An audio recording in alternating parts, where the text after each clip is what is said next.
विशाख महामहत्तम अध्याय 6। हरे कृष्णा, राधे राधे।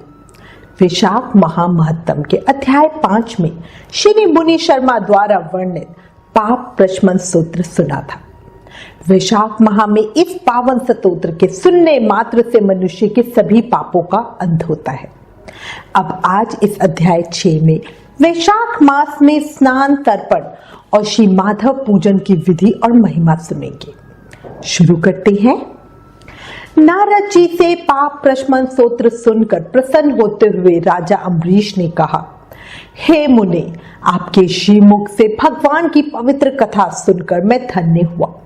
अब आप कृपया कर मुझे ये बताएं कि वैशाख माह के व्रत का क्या विधान है। इसमें किस तपस्या का अनुष्ठान करना पड़ता है, क्या दान होता है, कैसे स्नान किया जाता है और किस प्रकार भगवान केशव की पूजा की जाती है। हे ब्रह्म ऋषि, आप श्री हरि के प्रिय भक्त तथा सर्वज्ञ हैं, अतः कृपया करके मुझे ये सब बातें बताइए। नारद जी ने कहा, हे साधु श्रेष्ठ, सुनो।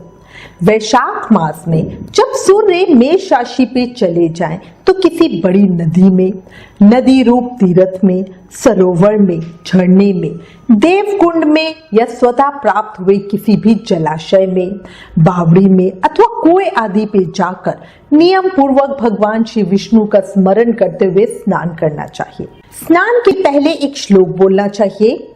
यथा ते माधवो मासो वल्लभो मधुसूदन प्रातः स्नानेन में तस्मिन फलदः पापः भव। ये अध्याय 79 में श्लोक 11 है। इसका अर्थ है, हे भगवान मधुसूदन, माधव मास यानी वैशाख माह जो आपको विशेष प्रिय है, इसलिए इसमें प्रातः स्नान करने से आप शास्त्रोक्त फल देने वाले हो और मेरे सभी पापों का नाश करे, ऐसी मेरी प्रार्थना है। इस प्रकार कहकर मौन भाव से उस तीर्थ के किनारे अपने दोनों पैर धो ले। फिर भगवान नारायण का स्मरण करते हुए विधि पूर्वक स्नान करें। स्नान की विधि इस प्रकार है। विद्वान पुरुष को मूल मंत्र पढ़कर तीर्थ की कल्पना कर लेनी चाहिए। ओम नमो नारायणाय, ये मंत्र मूल मंत्र कहा गया है।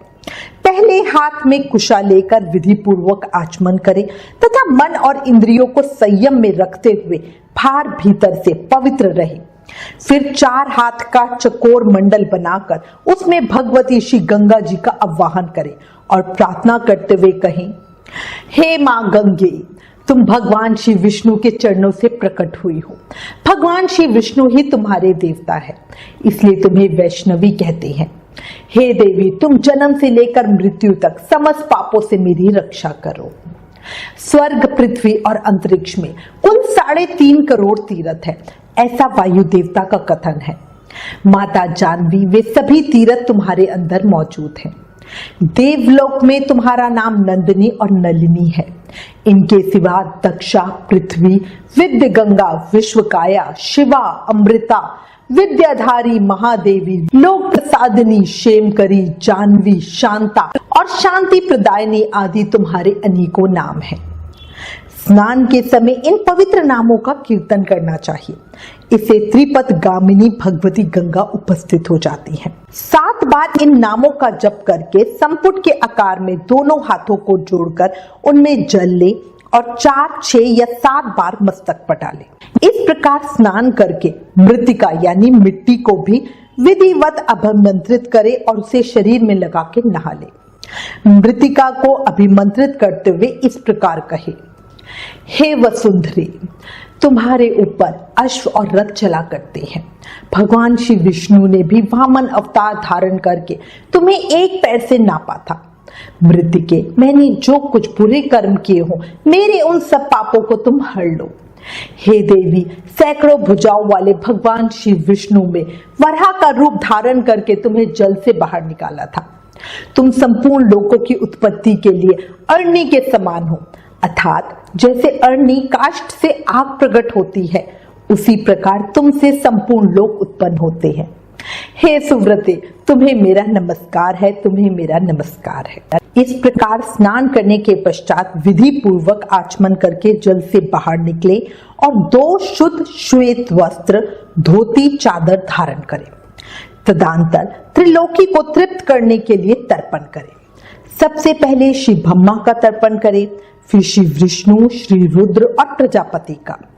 तत्पश्चात देवता, यक्ष, नाग, गंधर्व, अप्सरा, असुरगण, क्रूर, सर्प, गरुड़, वृक्ष, जीव जंतु, पंछी, विद्याधर, मेघ, आकाशचारी जीव, निराधार जीव, पापी जीव तथा धर्मपरायण जीवों को तृप्त करने के लिए मैं उन्हें जल अर्पण करता हूं।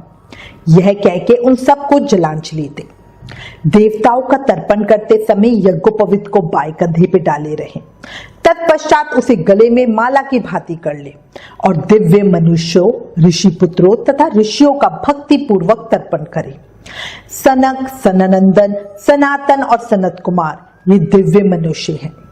कपिल, आसुरी, बोड़ू तथा पंचशिखा ये प्रधान ऋषि पुत्र हैं।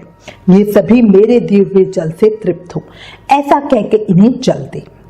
इसी प्रकार मरीचि, अत्रि, अंगीरा, पुलस्त्य, पुलह, कंतु, पचेता, वशिष्ठ, नारद तथा अनन्य देवी ऋषियों एवं ब्रह्म ऋषियों का अक्षत सहित जल के द्वारा तर्पण करें।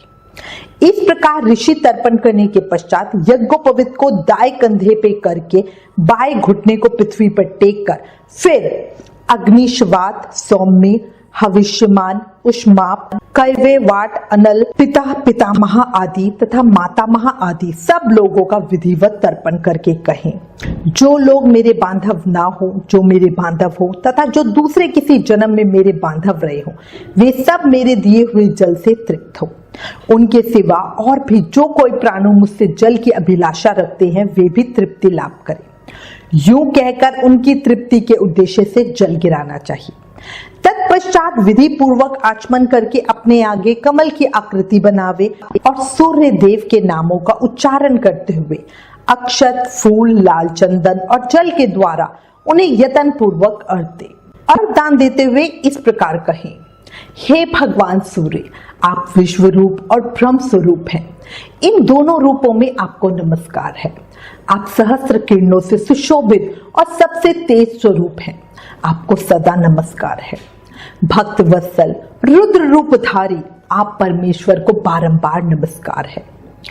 कुंडल और अंगद आदि आभूषणों से विभूषित पद्मनाभ आपको नमस्कार है। भगवान, आप सोए हुए संपूर्ण लोगों को जगाने वाले हैं। आपको मेरा प्रणाम है। आप सदा सबके पाप पुण्यों को देखा करते हैं। सत्यदेव, आपको नमस्कार है। भास्कर, मुझ पर प्रसन्न हुई। दिवाकर, आपको नमस्कार है। प्रभाकर, आपको नमस्कार है। इस प्रकार सूर्यदेव को नमस्कार करके 7 बार उनकी प्रदक्षिणा यानी परिक्रमा करें। फिर द्विज, गौ और स्वर्ण का स्पर्श करके अपने घर में जाएं। वहां आश्रम वासी अतिथियों का सत्कार तथा भगवान की प्रतिमा का पूजन करें। हे राजन, घर में पहले भक्ति पूर्वक जितेंद्रिय भाव से भगवान गोविंद की विधिवत पूजा करनी चाहिए। विशेषतः वैशाख के महीने में जो श्री मधुसूदन का पूजन करता है उसके द्वारा पूरे 1 वर्ष तक श्री माधव की पूजा संपन्न हो जाती है। वैशाख मास आने पर जब सूर्य देव मेष राशि पर स्थित हो तो श्री केशव की प्रसन्नता के लिए उनके व्रतों का संचय करना चाहिए। अपने अभिष्ट की सिद्धि के लिए अन्न, जल, शक्कर, धेनु तथा तिल की धेनु आदि का दान करना चाहिए। इस कार्य में धन की कंजूसी उचित नहीं है। जो समूचे वैशाख भर प्रतिदिन सवेरे स्नान करता, जितेंद्रिय भाव से रहता है, भगवान के नाम जपता और हविष्य भोजन करता है, वह सब पापों से मुक्त हो जाता है। जो वैशाख मास में आलस्य त्याग कर एक भुक्त यानी 24 घंटे में एक बार भोजन करता है, नक्त व्रत यानी केवल रात में एक बार भोजन करता है, अथवा आयचित व्रत मतलब बिना मांगे हुए मिले हुए अन्न का एक समय भोजन करता है, वह अपनी संपूर्ण अभिष्ट वस्तुओं को प्राप्त कर लेता है। वैशाख मास में प्रतिदिन 2 बार गांव से बाहर नदी के जल में स्नान करना चाहिए।